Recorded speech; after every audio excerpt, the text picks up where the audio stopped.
Hey, what's up everybody, and welcome back to the channel. In today's video, we're going to be taking a closer look at the all-new, recently announced CFMOTO Ibex 450. If you saw my last video, then you know that this motorcycle was just announced at the AIM Expo. Since then, a little bit more information has come to the surface about this motorcycle. So the goal of today's video is really just to kind of fill you in on the general information that I was able to find and track down, and tell you a little bit more about the motorcycle and what it has to offer to riders. If you enjoy this video, by the end of it, please consider leaving a like on it. For more content like this, please hit that subscribe button. Thank you. At a first glance, the CFMOTO Ibex 450 very closely resembles, in my opinion, the Yamaha Tenere 700, just kind of a shrunken down, smaller version of it. The Ibex 450 is designed to tackle a multitude of terrains, which means that you can wheel it out of your garage, go along on that hard tarmac surface, and make your way to your favorite off-road riding trail. And thanks to its tubeless spoked wheel setup with a 21-inch front wheel and a 19-inch rear wheel, you can pretty well count on this bike to get you anywhere that you need to go, whether it's on-road, off-road, or no road. The biggest advantage that you're going to notice with these wheels versus traditional setup with tubes in them is that they're going to have better puncture resistance, which gives you more confidence to go out and tackle tougher terrain. And that's one of the most important things for an adventure bike, because you're supposed to be able to ride off into desolated areas where reliability is priority number one. Power is provided by an engine that we've seen in other models before, straight out of the CFMOTO 450 SS and the 400NK.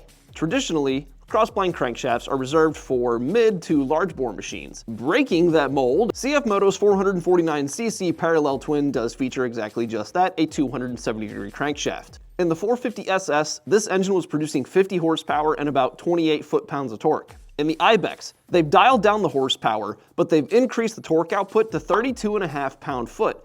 And that peak torque is achieved 1,000 RPM lower in the rev range than the 450 SS peak torque. The Ibex 450 gearbox is a 6-speed transmission featuring a slipper clutch, and I'm sure it's not going to have the same gear ratio as the 450 SS, so you can probably expect some different feeling in terms of the power delivery. Ultimately, I think it's going to feel super precise and very crisp. But an adventure motorcycle is only as capable as its suspension allows it to be. The Ibex 450 comes with fully adjustable KYB suspension from the factory. It's got 8 inches of travel up front and features a rear monoshock that's adjustable for preload and rebound. So whether you're tackling rocky descents, powering through sandy washes, or just blasting down a dirt road, this suspension is going to give you the capability to make sure that it's fine-tuned for whatever you're doing that day. And that's going to help reach so many riders and set the machine up for their preferences, making this bike an excellent candidate for not just seasoned riders, not just new riders, but for nearly all riders who were interested in the adventure segment. I'm gonna have to take a second here to recognize a gentleman named Chris Peterman. Chris Peterman is the Director of Motorcycle Strategy at CFMOTO USA. Hello everybody, I'm Chris Peterman. I'm the Director of Motorcycle Strategy at CFMOTO. He shared a few points in this video that I did not realize this motorcycle was going to come with. One of those features was the ability to toggle your ABS on and off from a handlebar mounted switch. We have a ABS on-off function. You can turn the ABS off on the rear for off-road conditions, which I really appreciate, because that means that you're not going to have to fumble through all of these different menu settings just to get to an ABS screen where you shut it off. No, there's just a button that you simply press. He also talked about the one-hand operation on the windscreen. Adjustable windscreen, one-hand adjustment windscreen. You change it while you're on the ride. That's going to allow for super easy adjustment on the fly, and it's perfect for dynamic riding situations where quick adjustments are needed to adapt to changing wind conditions.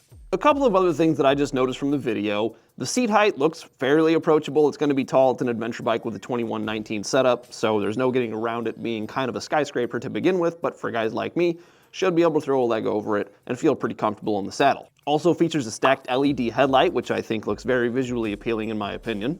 There's passenger grab handles on the rear, along with a small little kind of cargo area, so you can take some goodies along with you, like a little toolbox or maybe a medical kit. And also, the handguards are a pretty nice little touch that they give you for some added wind protection. The last thing that I can really think to talk about is the weight numbers on this motorcycle. CFMOTO quotes it somewhere in the mid 370 to 380 pound range, I think it was, whenever it's dry. That means no fluids, no oil, no coolant. I believe Cycle World, which is where I got most of my information from today. You can check out their full article in the link below in the description.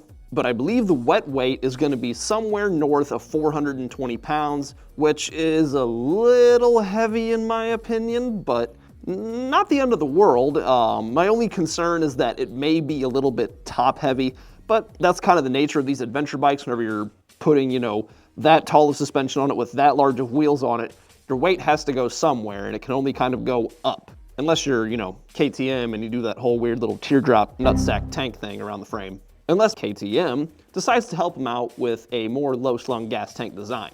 But we have to get through the first generation of this motorcycle first to see what comes next. That's all I wanted to talk about with you guys today. I am super excited to see one of these bikes in person, maybe get my hands on one, and hopefully one day I'll be able to bring you a test ride review. Oh, I almost forgot. The price on this motorcycle, CFMOTO said it's going to be $64.99. We're going to get it in the later half of 2024, and it's going to be marketed as a 2025 model. This will be a model for us that comes out later this year. It'll actually be a 2025 model.